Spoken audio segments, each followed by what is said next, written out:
Baba ganoush. Why are we making baba ganoush? Because it's fun to say. And it's just Arabic. It means pampered father. That's kind of sweet. Yeah, it is. I have here 3 large eggplants, and all the preparation we're going to do is we're going to cut them in half like this, and we're not taking off this yet because we want to leave it. I'll explain that in a minute why.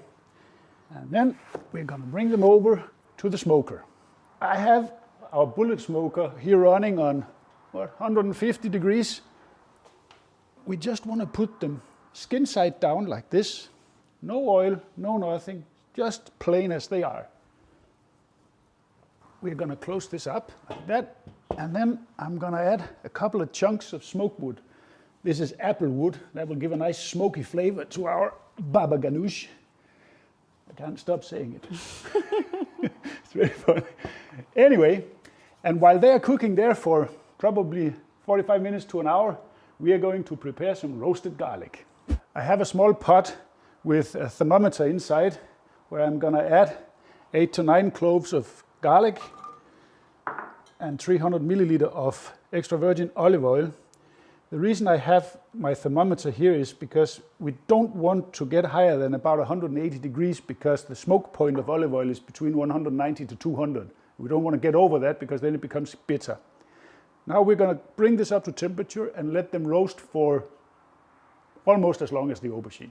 Meanwhile, we're going to prepare some homemade Greek pita. Well, you can't have baba ganoush without a pie. That's true.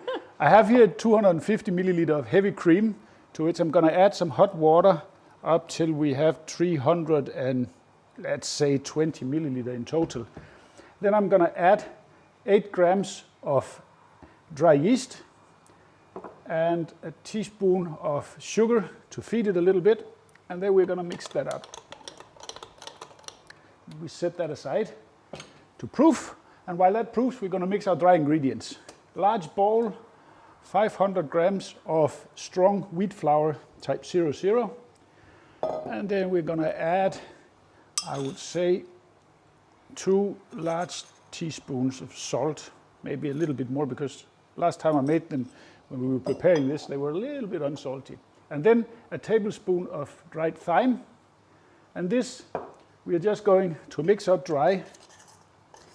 You can also use oregano instead of thyme, right? Of course. Now or rosemary or whatever, but something nice, aromatic. Or mix it. You can, whatever you prefer, you can do. But it's nice to have a little bit of aromatics inside the pies. These look ready, so I think it's time we strain out the oil here, and then carefully, because it is hot, out with all our garlic, and we made a mess also. Let them. You will clean it after. Now we're just going to set these aside because we're going to use them, some of them at least, as they are. They smell really good, and I think that oil is nicely aromatized. It looks beautiful and it smells excellent actually. We'll let this cool down and then we will move on. Look how bubbly that is. Our yeast is definitely alive. We add that straight in to our dry ingredients, and then with a simple spoon, we start mixing this up until it starts coming together. And when you get to this point here where it starts crumbling up like this, then out with a spoon, and then we have to start using our hands to combine this.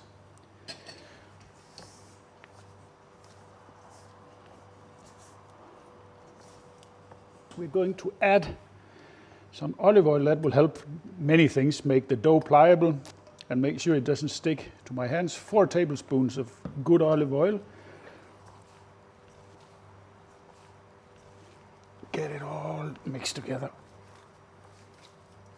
See how nice that comes together now with the oil. When everything is mixed in, we're going to flip it out on our working surface, and then we're going to knead it for a good 5 to 6 minutes. When your dough is nice and smooth, as you can see here, perfect dough, then we're going to give a little squish of oil to our pot, and then flip it around so the surface doesn't get dry. And then we're going to cover that for half an hour, 45 minutes until doubled in size. Let's check how we're doing. They look mighty fine. let's open this up here and see.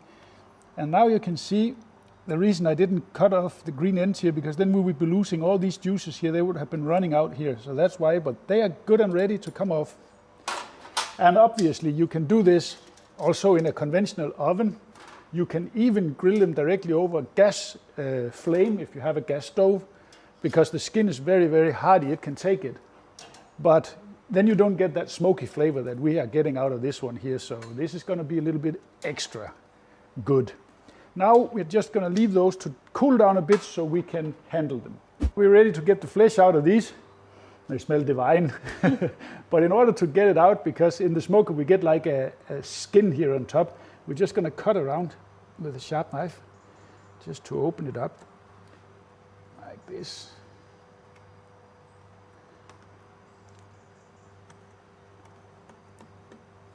And then I'm sure I can scoop this out with a spoon. Yeah, that comes nice. And that's what you want to see.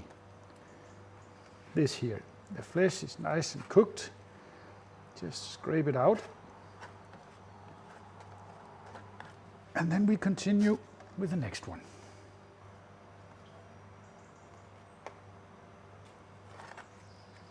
The aubergines are in our food processor, and we continue with the rest of the ingredients. We're going to give it 30 ml of our garlic oil we created before, just like that. We might give it a hit more after, we will see. Then I'm going to continue with a teaspoon of cumin, 1 teaspoon of smoked paprika, and 2, maybe 3 of our roasted garlics. I say 3 because they are toasty. And then we're going to give it 3 tablespoons of tahini. We will see afterwards, maybe we will add a little bit more, but that comes to taste. Lemon from our own garden, extremely aromatic. Gonna put that in the juicer. And then I have a handful of cilantro, half a bunch. I'm gonna take the, let's say, top half here. Don't want all the stalks. Just gonna give it a rough chop. And then we put that straight in the processor also. We get the rest. Go. And then that goes on the machine. We're going to pulse that. This is a little bit too thick, but I just want to give it a small taste just to see.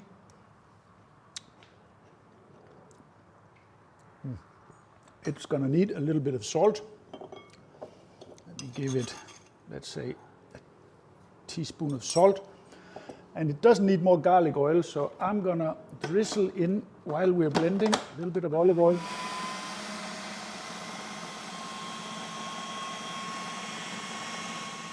Final test. Definitely looks like the consistency is right. Let me give. That's perfect. Our dough has doubled in size, so time to move on. Let me oil up the surface a little bit here, as I don't want it to stick. And we get this out, and then punch out the air and shape it. Going to divide this down the middle, and then into 1, 2, shall we say 8?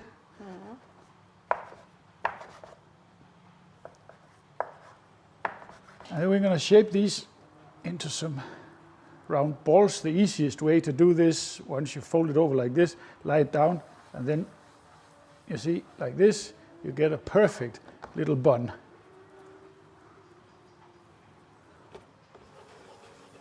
Just use the surface, and that will give you the tension in the dough that you need.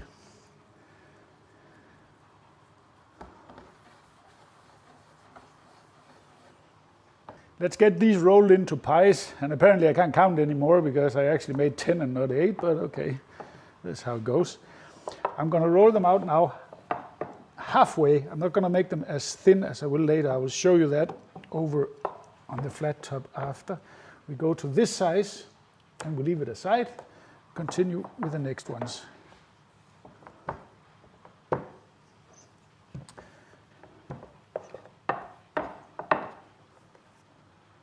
Today we're going to make our pies on our flat top. If you don't have a flat top, then use a pan. We're running here at 150, 160 degrees. I want to put a little bit of oil, I don't want a lot, and just spread it with a piece of paper. You want the pan to be, let's say, lightly oiled. That way it works best, so that looks good to me. And now I will show you why we only rolled the pies halfway before, because we're going to roll it thinner just before we put it on the pan or the flat top, because that makes the best Greek pie, because we're not making pitas with a pocket like for filling. This will not puff up. This will just be a pliable, beautiful Greek pita.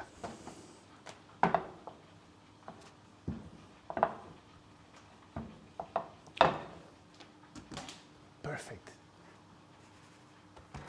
Bake. Let's have a look here. Yeah, I'm going to give this a flip already. I've seen some recipes out there and they say only flip them once. Do not believe that. You want to flip these again and again, so that now this side will cool a little bit off and we fry it on the bottom side, and then we flip them again and again, because that way we will make sure they cook perfectly all the way through. Otherwise there's a tendency they get gooey on the inside. Pies are ready and they are looking really good. Let me get them off so they don't burn.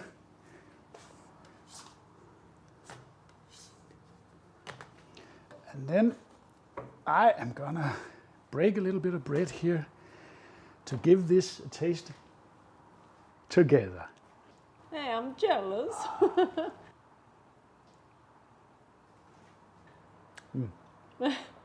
That's just perfect.